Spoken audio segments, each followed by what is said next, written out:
में स्वागत है बच्चों। आज हम लोग बात करने जा रहे हैं इंटरमीडिएट का सबसे महत्वपूर्ण चैप्टर और कॉम्पिटिटिव एग्ज़ाम में सबसे ज़्यादा इसी से क्वेश्चन पूछे जाते हैं। आज हम लोग बात करने जा रहे हैं विद्युत रसायन की। जी हाँ, किसकी बात करने जा रहे हैं? आज हम लोग बात करने जा रहे हैं विद्युत रसायन, क्योंकि न केवल इंटरमीडिएट बल्कि आप लोग कोई भी कॉम्पिटिटिव एग्ज़ाम जिसमें केमिस्ट्री आती है उसमें सबसे ज़्यादा क्वेश्चन इसी से आते हैं। तो आज हम लोग बात करने जा रहे हैं विद्युत रसायन की। चलिए बिना किसी देरी के हम लोग स्टार्ट करते हैं। चैप्टर का नाम, चैप्टर आज हम लोगों को पढ़ना है बच्चों विद्युत रसायन।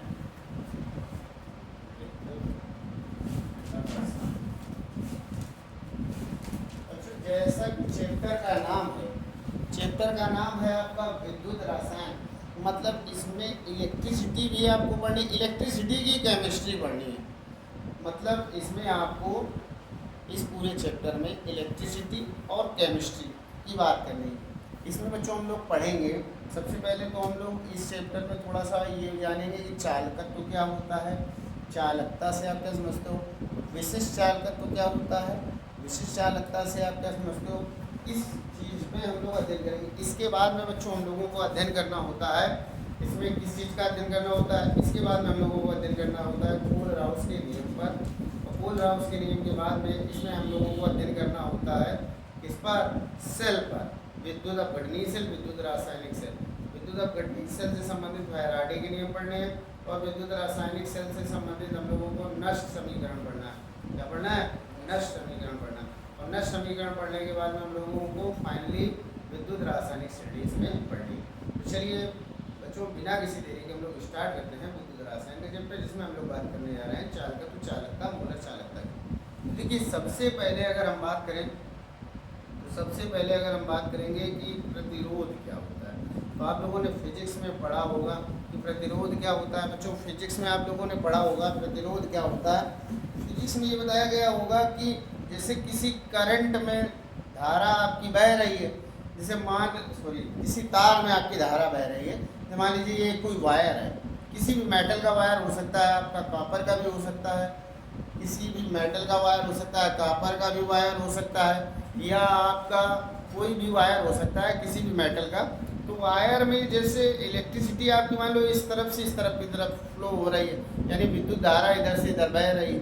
तो जब धारा इधर से इधर बहती है तो तार के पदार्थ द्वारा धारा के मार्ग में एक अवरोध उत्पन्न किया जाता है। उस अवरोध को हम लोग क्या कहते हैं? उस अवरोध को हम लोग वैद्युत प्रतिरोध कहते हैं। ये बात है बच्चों फिजिक्स की। लेकिन केमिस्ट्री में अगर हम अपनी केमिस्ट्री में बात करें तो जैसे मान लीजिए ये कोई एक पात्र है, इस पात्र में हमने क्या किया है, विद्युत अपघट्य घोल कर रखा है। क्या किया है बच्चों? ध्यान देना, पहले इस पात्र में हमने पानी भरा है, पानी भरने के बाद में कोई विद्युत अपघट्य पदार्थ लाइक NaCl या NaCl के अलावा हम लोग KCl का भी इस्तेमाल कर सकते हैं, कोई भी विद्युत अपघट्य पदार्थ। तो इसमें क्या करेंगे, पानी भरने के बाद में हम विद्युत अपघट्य पदार्थ घोल देंगे। तो विद्युत अपघट्य पदार्थ घोल देंगे तो इसमें फ्री आयन हो जाएंगे, मुक्त आयन हो जाएंगे। और मुक्त आयनों की गतिशीलता होगी, मतलब गतिशील मुक्त आयन होंगे। गतिशील मुक्त आयन के आवागमन से इसमें इलेक्ट्रिसिटी जनरेट होगी, यानी विद्युत धारा प्रवाहित होगी। तो बच्चों विद्युत धारा जैसे मान लो इस विलयन में विद्युत धारा इधर से इधर बह रही, तो विलयन द्वारा धारा के मार्ग में जो भी अवरोध उत्पन्न किया जाएगा उसे हम लोग इसका क्या कहेंगे, प्रतिरोध कहेंगे। तो यहाँ पर हमारी जो डेफिनेशन हुई प्रतिरोध की, देखो फिजिक्स की बात अलग है, केमिस्ट्री में आप लोगों को प्रतिरोध की डेफिनेशन क्या लिखना है, किसी विद्युत अपघट्य विलयन द्वारा, ध्यान सुनो बच्चों, लिखिए भी इसको कॉपी में, किसी विद्युत अपघट्य विलयन द्वारा धारा के मार्ग में, किसी विद्युत अपघट्य विलयन द्वारा विद्युत धारा के मार्ग में उत्पन्न किया गया अवरोध को हम लोग क्या कहते हैं बच्चों, वैद्युत प्रतिरोध। फिर से एक बात समझिए, विद्युत अपघट्य के विलयन में, किसी विद्युत अपघट्य के विलयन में विलयन द्वारा धारा के मार्ग में उत्पन्न किया गया अवरोध वैद्युत प्रतिरोध कहलाता है। बच्चों इसको हम लोग कैपिटल R से प्रदर्शित करते हैं। किससे प्रदर्शित करते हैं? कैपिटल R से। और बच्चों इसका मात्रक जो होता है वो होता है ओम। क्या होता है? ओम। चाहे हिंदी में लिख दो, चाहे इंग्लिश में लिख दो, या आप इस सिंबल से भी डिनोट कर सकते हो। तो ये हो गए प्रतिरोध के मात्रक। कितना समझ में आया बच्चों? तो अब हम लोग प्रतिरोध की परिभाषा अगर केमिस्ट्री में लिखनी है तो हमें क्या लिखनी है? केमिस्ट्री में हमें लिखना है किसी विद्युत अपघट्ट के विलयन द्वारा विद्युत धारा के मार्ग में उत्पन्न किया गया अवरोध वैद्युत प्रतिरोध कहलाता है। इसके बाद में आगे हम लोग बातचीत करेंगे बच्चों चालकत्व की। किसकी बात करेंगे? अब नेक्स्ट टॉपिक हमें पढ़ना है चालकत्व। क्या पढ़ना है बच्चों? चालकत्व। आइए चलिए चालकत्व जान लेते हैं कि चालकत्व क्या होता है। तो चालकत्व होता है, जैसे आपको प्रतिरोध पढ़ाया, प्रतिरोध होता है विद्युत धारा के मार्ग में आई रुकावट, भाई विलयन द्वारा विद्युत धारा के मार्ग में जो अवरोध यानी रुकावट उत्पन्न की जाती थी वो प्रतिरोध है। अगर रुकावट कम हो जाए तो रुकावट यानी प्रतिरोध कम हो जाए तो बहने की दर बढ़ जाएगी, यानी कि इलेक्ट्रिसिटी के फ्लो होने की दर यानी विद्युत धारा के बहने की दर को हम लोग क्या कहते हैं? चालकत्व कहते हैं।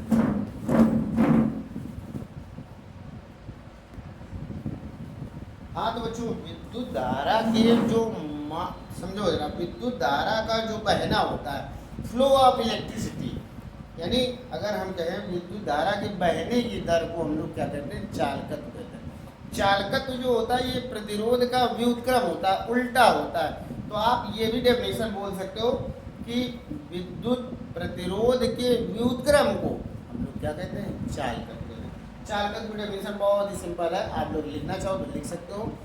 किसी विद्युत अपघट्ट विलयन के प्रतिरोध के व्युत्क्रम को, किसी विद्युत अपघट्ट विलयन के प्रतिरोध के व्युत्क्रम को हम लोग उसका क्या कहते हैं? चालकत्व कहते हैं। फिर से एक बार सुन लीजिए, किसी विद्युत अपघट्ट विलयन के प्रतिरोध के व्युत्क्रम को हम लोग क्या कहते हैं? चालकत्व कहते हैं। बच्चों इसे किससे प्रदर्शित करते हैं? चालकत्व को। वैसे देखिए अगर फिजिक्स की बात होती तो चालकत्व का मतलब होता है कंडक्टेंस, तो हम लोग सी से डिनोट कर देते, लेकिन यहाँ पर सी का मतलब दूसरा समझने वाला कार्बन भी लगा सकता है, इसीलिए चालकत्व को हम लोग सी से यहाँ पे प्रदर्शित ना करके हम लोग किससे प्रदर्शित करते हैं? जी से। तो जी जो होता है ये प्रतिरोध का व्युत्क्रम होता है, मतलब प्रतिरोध का उल्टा होता है। तो यहाँ से हो जाएगा चालकत्व जी बराबर 1/r। और बच्चों अगर इसका मात्रक निकालना चाहें तो r का मात्रक अभी आपको क्या पढ़ाया था आपने? r का मात्रक पढ़ाया था ओम, यानी यहाँ से लिखेंगे 1/ओम, या ओम ऊपर जाएगा तो हम इसका मात्रक लिख सकते हैं ओम इनवर्स, या इसको हम लोग बेटा महो भी लिख सकते हैं। क्या लिख सकते हैं? महो भी लिख सकते हैं, या सीमेंस भी लिख सकते हैं। बच्चों इस चैप्टर में सबसे महत्वपूर्ण बात ये है कि आपको सारे फार्मूले तैयार होने चाहिए और फार्मूलों के साथ साथ उनके यूनिट यानी उनकी इकाई यानी उनके मात्रक ये याद होना चाहिए। एक नंबर का प्रश्न आप लोगों से पूछ लिया जाता है कि भाई आपसे पूछ लेगा कि भाई बताओ चालकत्व का मात्रक बताओ, प्रतिरोध का मात्रक बताओ, तो सारे मात्रक आप कंठस्थ करते चलिए। तो बच्चों अभी हमने प्रतिरोध सीखा, चालकत्व सीखा। अब बच्चों हम इसके बाद में आगे बात करेंगे विशिष्ट प्रतिरोध की। किसकी बात करेंगे? विशिष्ट प्रतिरोध की। तो बच्चों विशिष्ट प्रतिरोध हम लोग कैसे ज्ञात करते हैं? आइए चलिए समझते हैं विशिष्ट प्रतिरोध को। देखिए विशिष्ट प्रतिरोध हम लोग कैसे ज्ञात करेंगे? विशिष्ट प्रतिरोध अब हम लोगों को समझना है विशिष्ट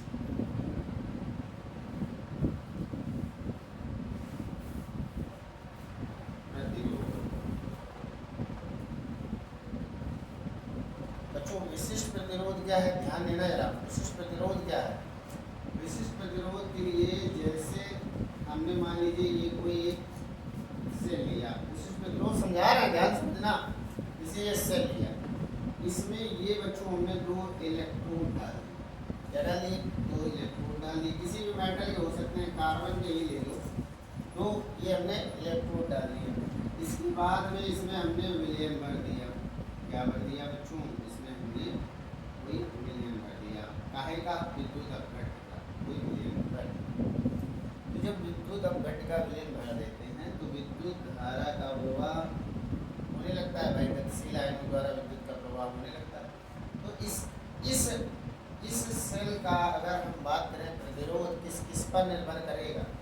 जरा ध्यान देना, इस सेल का जो प्रतिरोध होगा वो दोनों इलेक्ट्रोडों के बीच की दूरी के अनुक्रमानुपाती होगा, यानी R डायरेक्टली प्रोपोर्शनल L होगा और इनके अनुप्रस्थ परिच्छेद के क्षेत्रफल के।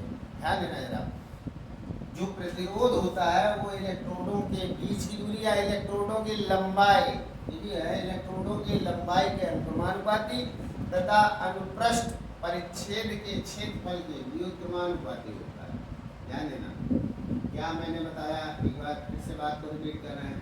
देखिए, किसी भी सेल का या किसी भी इलेक्ट्रोड का अगर हम प्रतिरोध की बात करें तो प्रतिरोध जो होता है, किसी भी इलेक्ट्रोड का जो प्रतिरोध होता है वो इलेक्ट्रोड की लंबाई के अनुक्रमानुपाती, लंबाई कैसा होता है, अनुक्रमानुपाती, और उसके अनुप्रस्थ परिच्छेद के क्षेत्रफल के अनुक्रमानुपाती। मतलब जितना इलेक्ट्रोड लंबा होगा उतना ही उसका प्रतिरोध होगा, और जितना मोटा होगा अनुप्रस्थ परिच्छेद के क्षेत्रफल जितना ज़्यादा होगा उतना ही प्रतिरोध क्या होगा, कम होगा। ये हो गया समीकरण 1, ये हो गया समीकरण 2। अब दोनों समीकरणों को अगर साथ में लिख दें तो R डायरेक्टली प्रोपोर्शनल L/A हो जाएगा। ध्यान देना बच्चों, अब अगर प्रोपोर्शनलिटी का साइन हटेगा तो एक कांस्टेंट लग जाएगा, तो यहाँ से अगर हम प्रोपोर्शनलिटी का साइन हटाते हैं तो एक कांस्टेंट रो आ जाता है L/A। बच्चों यही जो रो है यही हमारा क्या है, यही तो है हमारा विशिष्ट प्रतिरोध। अब जरा ध्यान देना, इस रो की वैल्यू निकाल रहे हैं, इस A को अगर इधर ले आए और L को इधर ले आए तो क्या हो जाएगा बच्चों, RA/L इज इक्वल टू रो। क्या हो जाएगा, रो। यानी यहाँ से हमने फार्मूला बना लिया कि रो बराबर क्या होता है, रो बराबर होता है बच्चों RA/L, RA/L। अब यहीं से बच्चों हम परिभाषा इसकी निकालेंगे। क्या निकालेंगे, मान लीजिए जो हमारा इलेक्ट्रोड है उसका जो क्षेत्रफल है वो कैसा है, एकांक, यानी A बराबर मान लें E। कितना मान लेंगे भाई, जो हमारा इलेक्ट्रोड है उसका अनुप्रस्थ परिच्छेद का क्षेत्रफल कितना है, एकांक मान लिया, और उसकी लंबाई भी कितनी मान लें, एकांक।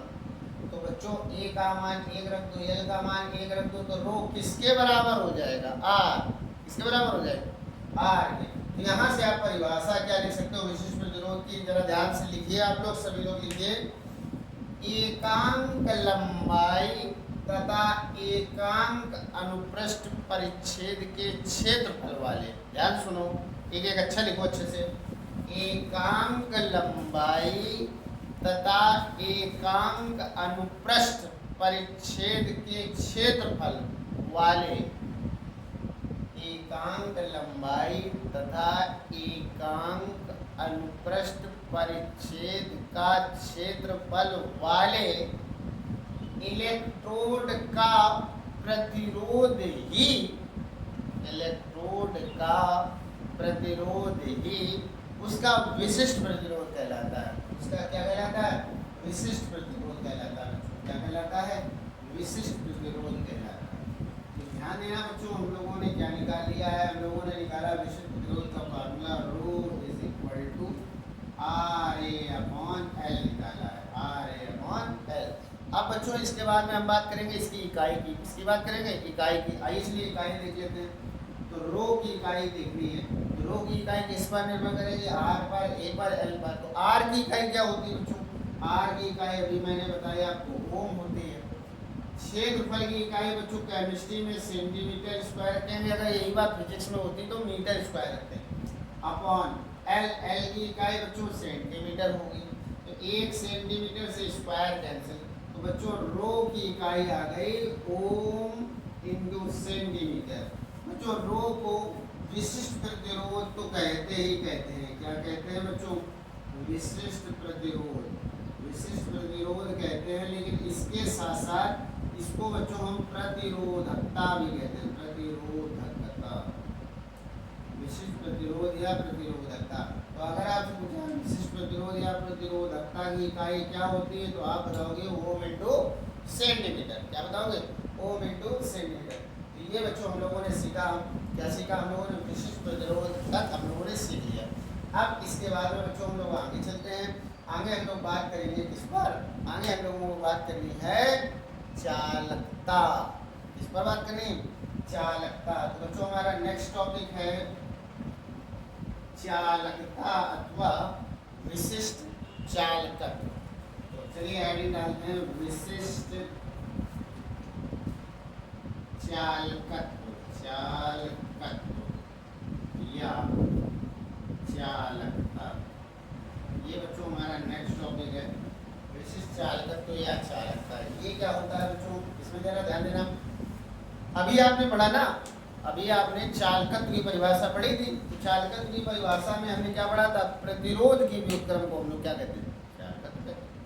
प्रतिरोध के व्युत्क्रम को क्या कहते हैं, चालकत्व। इसी प्रकार विशिष्ट चालकत्व क्या होगा, विशिष्ट प्रतिरोध के व्युत्क्रम को हम लोग क्या कहते हैं, विशिष्ट चालकत्व अथवा चालकता। लिख लीजिए हम लोग विशिष्ट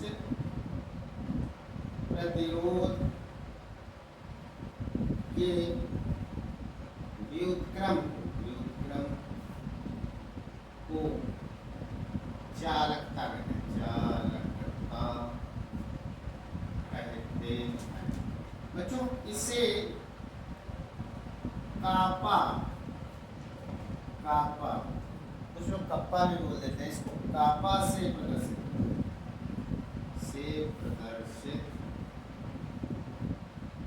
करते हैं।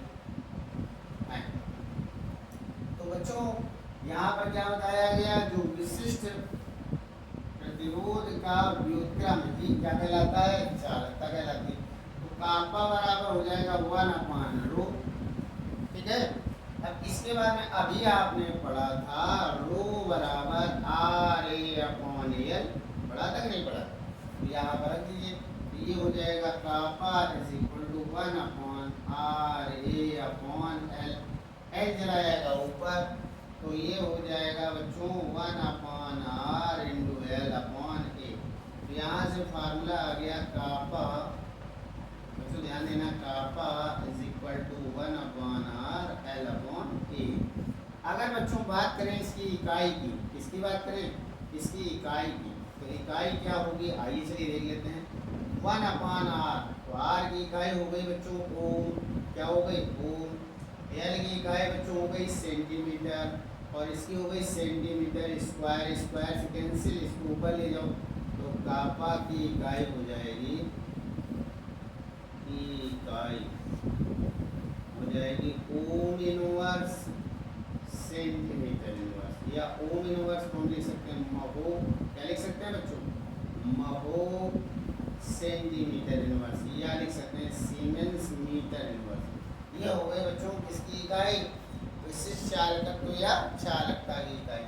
अब इसके बाद में बच्चों हम लोग छोटी सी और एक बात करेंगे, सेल स्थिरांक। इसकी बात करेंगे। अब हम लोगों को पढ़ना है नेक्स्ट सेल स्थिरांक। चलिए सेल स्थिरांक इसी प्रकार से हम लोग पढ़ रहे हैं। सेल स्थिरांक क्या होता है, सेल स्थिरांक, तो सेल स्थिरांक क्या होता है, ध्यान देना।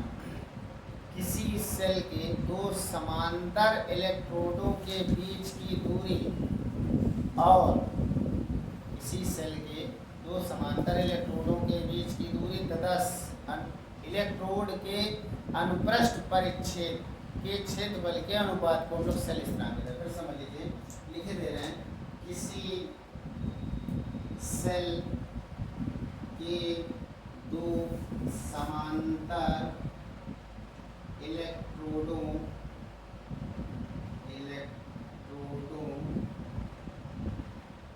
के बीच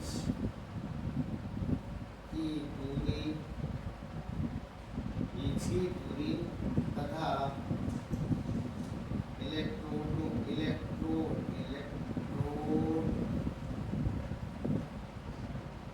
के अनुप्रस्थ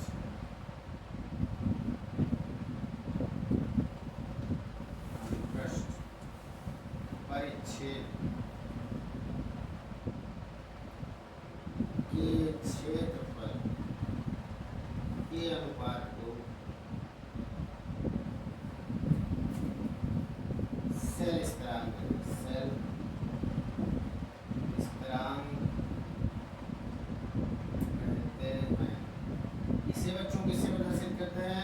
से स्मॉल एक्स से प्रदर्शित करते हैं। यहाँ बच्चों क्या हो जाएगा, x बराबर L अपॉन ए, क्या हो जाएगा L अपॉन ए। इकाई अगर इसके निकालना चाहें तो बच्चों L की इकाई क्या होती है, L की इकाई होती है सेंटीमीटर और A की इकाई होती है सेंटीमीटर स्क्वायर। स्क्वायर से कैंसिल, तो ये हो जाएगा सेंटीमीटर इनवर्स। क्या हो जाएगा, सेंटीमीटर इनवर्स। अब बच्चों यही पे देख लीजिए, अभी आपने फार्मूला पढ़ा था kappa is equal to 1 upon R into L upon A. बच्चों ध्यान देना, यहाँ x बराबर भी L upon A, L upon A हटाकर क्या x लिखा जा सकता है, बिल्कुल लिखा जा सकता है। यहाँ से हो जाएगा kappa is equal to 1 upon R into X, या इसका इधर मल्टीप्लाई कर दो तो आप लिख सकते हो kappa into R is equal to X. ये हो गया बच्चों फार्मूला, नोट कर लीजिए आप लोग, स्क्रीनशॉट ले लीजिए इसका। इसके बाद में बच्चों आगे हमें बात करनी है, इसकी बात करनी है तुल्यांकी चालकता की। इसकी बात करनी है तुल्यांकी चालकता। चलिए चलते हैं बिना किसी देरी के तुल्यांकी चालकता।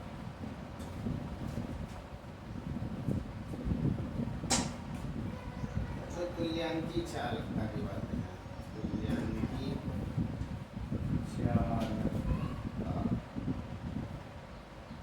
तुल्यांकी चालकता किसे कहेंगे, उस विलयन की चालकता जिसमें 1 ग्राम तुल्यांक विद्युत अपघट्य पदार्थ मिला।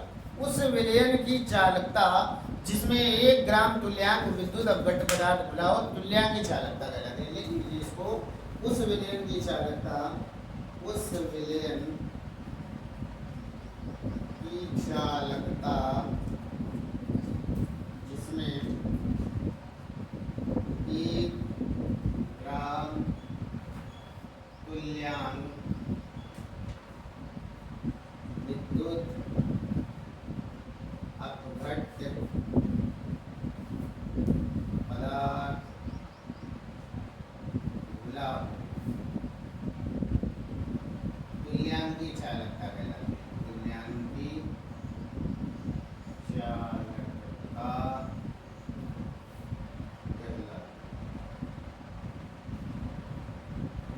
इसे लैम्डा से प्रदर्शित करते हैं, से प्रदर्शित करते हैं। इसकी इकाई क्या होती है, इसकी इकाई क्या होती है, इसकी इकाई होती है ओम इनवर्स सेंटीमीटर स्क्वायर तुल्यांक इनवर्स, तुल्यांक इनवर्स ये होती है। बच्चों इसका फार्मूला क्या होता है, फार्मूला होता है लैम्डा बराबर कापा गुणा 1000 अपॉन n। ये हो गया फार्मूला इसका तुल्यांकी चालकता। तुल्यांकी चालकता किसे कहते हैं, उस विलयन की चालकता जिसमें 1 ग्राम तुल्यांक विद्युत अपघट्य पदार्थ मिला हो, तुल्यांकी चालकता कहलाती है। इसे लैम्डा से प्रदर्शित करते हैं। इसकी इकाई ओम इनवर्स सेंटीमीटर स्क्वायर और तुल्यांक इनवर्स होती है। बच्चों फार्मूला होता है लैम्डा बराबर कापा गुणा 1000 अपॉन n। कापा तो आप जानते हो क्या होता है, कापा होता है, क्या होता है, चालकता या विशिष्ट चालकत्व, और n क्या है, n है विलयन की नॉर्मलता, लैम्डा क्या है, तुल्यांकी चालकता। अब बच्चों इसी क्रम में हम लोग चलते हैं मूलर चालकता और पढ़ लेते हैं। क्या पढ़ना है हमें, मूलर चालकता। आइए इसकी डेफिनेशन भी देख लेते हैं। तो बिल्कुल सेम डेफिनेशन है तुल्यांकी चालकता ऐसी। तुल्यांकी चालकता में आपको क्या पढ़ा है, उस विलयन की चालकता जिसमें 1 ग्राम तुल्यांक विद्युत अपघट्य पदार्थ। इसमें क्या बोलना है, इसमें बोलना है उस विलयन की चालकता जिसमें 1 ग्राम अणु, 1 ग्राम अणु, 1 ग्राम अणु या 1 मोल, 1 मोल विद्युत अपघट्य पदार्थ मिला हो। फिर से एक बार सुन लीजिए, उस विलयन की चालकता जिसमें 1 ग्राम अणु या 1 मोल विद्युत अपघट्य पदार्थ मिला हो, क्या कहलाती है, मूलर चालकता कहलाती है। क्या कहलाती है बच्चों, मूलर चालकता कहलाती है। इसे काहे से विकसित करते हैं, इसे बच्चों हम लोग म्यू से प्रदर्शित करते हैं, इससे म्यू से प्रदर्शित करते हैं। इसकी इकाई क्या होती है? Ohm inverse centimetre square mole inverse, यहाँ पर हो जाता है मोल इनवर्स, और फार्मूला हो जाता है बच्चों म्यू बराबर कापा गुणा 1000 अपॉन एम हो जाता है। क्या हो जाता है? एम हो जाता है। तो बच्चों इस वीडियो में हम लोगों ने इस चैप्टर में फिजिक्स से जितना भी रिलेटेड टॉपिक था वो हम लोगों ने पढ़ लिया है। इसके बाद में अब आने वाले चैप्टर में हम लोगों को विद्युत रसायन पर बातचीत करनी है। उसके लिए हम अपना नेक्स्ट वीडियो अपलोड करेंगे। बच्चों अगर वीडियो अच्छा लगा हो या वीडियो से कुछ सीखने को मिला हो तो वीडियो को लाइक कीजिए, चैनल को सब्सक्राइब कीजिए, दोस्तों के साथ शेयर कीजिए। Thanks for watching my video.